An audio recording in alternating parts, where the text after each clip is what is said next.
Hey guys, so today I'm going to be looking at more Am I Wrong stories. So yeah, let's just get right into the video. I am a man married to a man. He is the love of my life. I had only ever dated women before him, but when I met him, I realized I was bi and we fell in love. We got married in the fall of 2018, so it's been almost 4 years. We now live in Vermont. My whole family is from a small town in Texas, a super conservative Catholic area. I was raised there, but my dad got a job in New York City when I was 15. The culture shock was difficult. We went from living in a rural Texas to living in an apartment in Manhattan. My parents didn't sell a house in Texas. They allowed our aunt and uncle who just had their third child to move in while charging them a small rent. In college, when I came out as bi, my brother and dad were very supportive. My mum needed some time to accept. The rest of my family reacted poorly at first, but came around. During visits, we stayed with my aunt and my uncle at my old house, but because we weren't married, we weren't allowed to share a bed. We didn't argue. We both would rather make peace. Visiting since, instead of staying with my aunt and uncle, we would rent a motel room. During COVID, we did not visit them, but this summer, my parents and bro decided to go visit my hometown again for 2 weeks and invited my husband and I.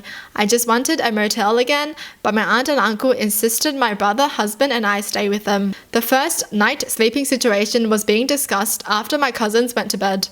My aunt and uncle wanted me and bro to take the spare bedroom, husband on couch. All three of us took issue with that. They snapped that we were not really married because we were gay and that they had children in the house. They said that it would be a bad influence on their kids. This hurt my husband's feelings and he started crying and ran out of the room. When my husband ran out, my uncle had the audacity to start laughing. That's when I saw red. This is making me so sad, dude. I started cussing them out so loudly that my young cousins came to investigate. I told them that if they didn't go apologize to my husband immediately, then I was going to have to tell my dad what just happened and I was going to make sure to have them kicked out of the house. That was still in my parents' name. My brother seconded everything that I was saying. They started backtracking and saying that we were still welcome in their house, but that we had to follow their rules. I responded that it wasn't really their house. I told them they were going to be homeless if I had my way. The kids started crying because they heard me say they were all going to be homeless, so we left. My husband was on the porch crying. I promised him that I would never subject him to that again. I told Dad what happened. To say that my dad was angry would be an understatement. He served them a notice of eviction for 60 days. I have been getting calls and texts and Facebook messages from my family calling me a jerk. I want to know if I was wrong for allowing my young cousins to end up homeless. Is it fair that they have to pay for what my aunt and uncle said to me and my husband? Yo, oh my gosh. Oh my gosh, well, I mean, I wouldn't care if the uncle and the aunt became homeless, you know, because they deserve it. Like, how the heck are you going to be saying that in someone else's house? Crazy, the audacity they have. But the people that I do feel bad for are the kids involved because the kids have done nothing wrong. Their parents were the ones that were just too stupid. Like, how are you not open? It's freaking like 2022, bro. You know? Come on. What kind of bad influence? Kids use the internet nowadays. They say they want to protect the kids, but they're teaching the kids to grow up to be terrible human beings. That's just not it. Man, I felt so freaking sad for the husband when he ran out because the aunt and uncle was like, he would be a bad influence on the kids. Good on the freaking dad though, having his sons back like that. I love the dad.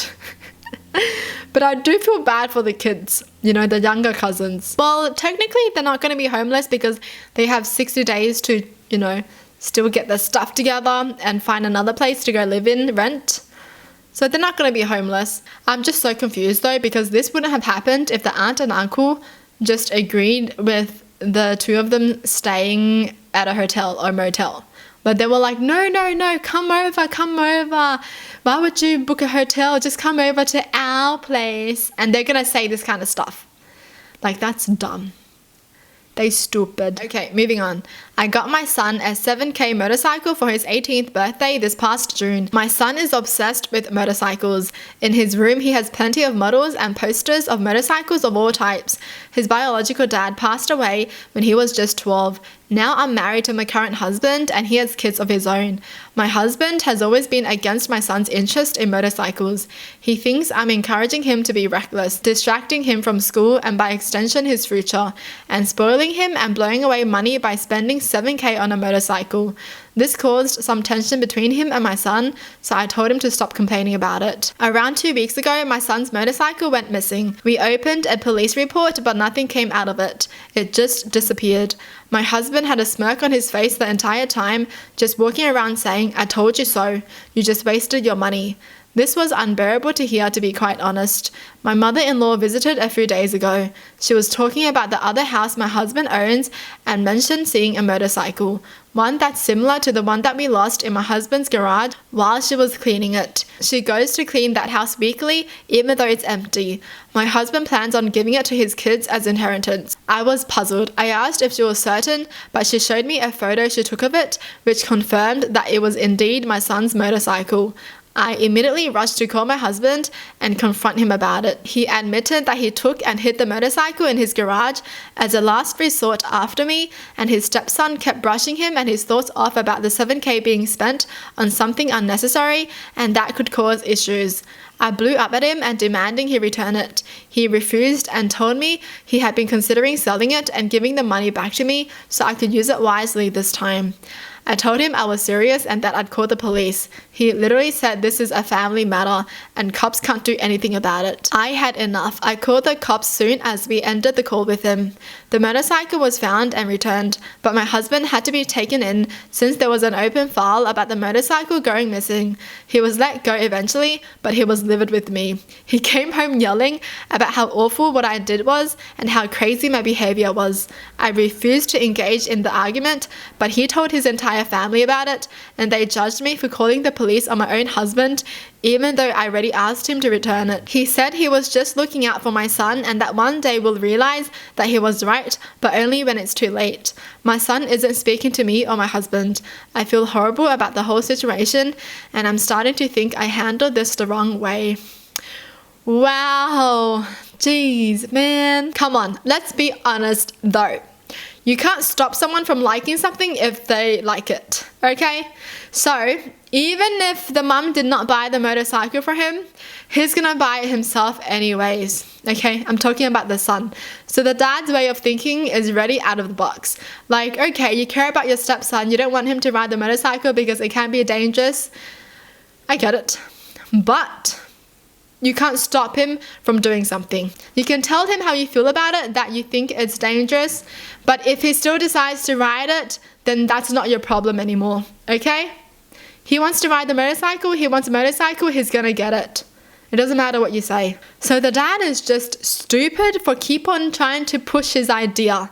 You know, stealing the motorcycle and then putting it in his garage and then selling it to get the money back. That's just dumb.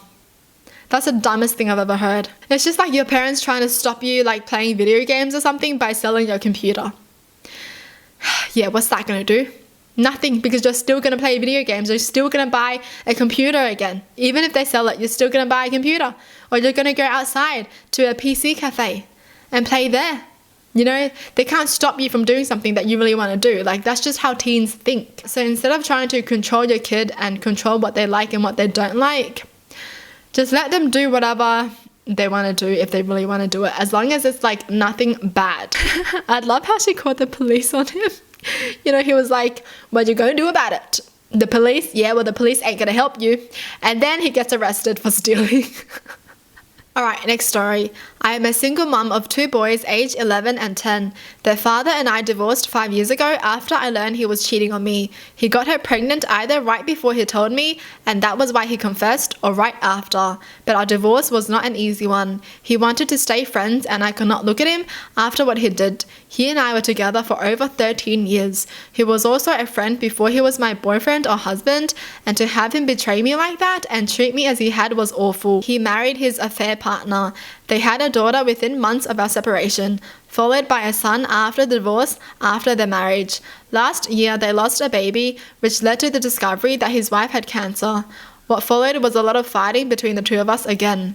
He wanted me to help him and his wife out. He said their children, who are currently 5 and 3, needed family beyond just him and his wife. His own family disowned him for our divorce. They were extremely religious and she has no family. I told him it would be over my dead body I would help him. He argued that it was for the children, and if not for his kids with her, then for our boys, who could see the family heal and be one. I told him he stopped any chance of that happening when he cheated on me. What I did not expect was for him to tell his daughter's school to call me when she got sick. He was at work at the time and couldn't leave apparently because he had already missed a lot of work due to his wife and she was home recovering from chemo. I got the call and was asked if I would pick her up and I said no. Several hours later, I got reamed on the phone by him for leaving his sick child at school when I knew they had nobody. This was when he told me how he couldn't leave and how his wife was resting. I told him the babysitter for his son should have been called over me. He told me he was in daycare and I should be ashamed because she was a sick child he was going through a lot and I could have helped. He told me he hoped our son was going to be ashamed of me. They aren't. And I argued back with him over the phone at the time. But I guess a part of me does feel bad for the child. My sons also sensed an atmosphere while they were with the dad after the incident when they talked about me. And I hate that for them. The audacity of this freaking cheater. Wow. He cheated and he's really gonna want her to help him with everything. That's freaking crazy. How do these people think, man? They're not even ashamed. They cheated and they're still gonna be like happy. Hey, I cheated on you, but let's just stay friends. Hey, I cheated on you, but can you pay for this? Hey, I cheated on you, but can you look after my kids? What? I do feel bad for the sick kid though, who was left at school with no one to pick up. But it's not even her fault because that's not even her kid.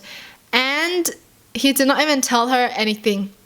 You know, it was just the school being like, hey, can you pick this kid up because she's sick? And that's it. Obviously, if you get that call, you're going to be like, what the F? Like, I'm not this kid's babysitter. I'm not this kid's mom. Why are they calling me? These people are literal adults and they're gonna act like this. Holy shit. Is this why I'm single? Maybe. Well, that's it for the video. Hope you guys enjoyed. Tell me in the comments down below what your thoughts are. And as always, thanks for watching. Hope you guys liked it and I'll see you guys next time. Bye.